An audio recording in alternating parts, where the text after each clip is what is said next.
নমস্কার, আমি সঙ্গীতা। আমরা পিকনিকে গিয়ে দেখি বাচ্চাদের জাম্পিংয়ের একটি জায়গা।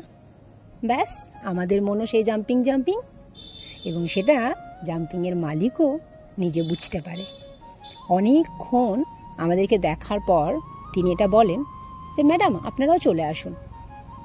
তিনি বলে তোছে, আমাদেরও মনের অন্তঃস্থল বলছে হ্যাঁ এটা করতে হবে, কিন্তু বাহ্যিক স্থল বলছে না, এটা কোনোভাবেই করা যাবে না, এটা পসিবলই নয়। যাই হোক, অন্তর বাহ্যিকের বাধা বিঘ্ন কাটিয়ে প্রত্যেকে উঠে পড়ি জাম্পিংয়ের মধ্যে।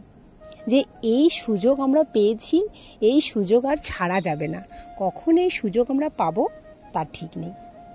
আসলে কি জানেন তো, প্রত্যেকটা মানুষের মনটা হওয়া উচিত শিশুর মতো, আর বুদ্ধিটা হওয়া উচিত উচ্চপদস্থ।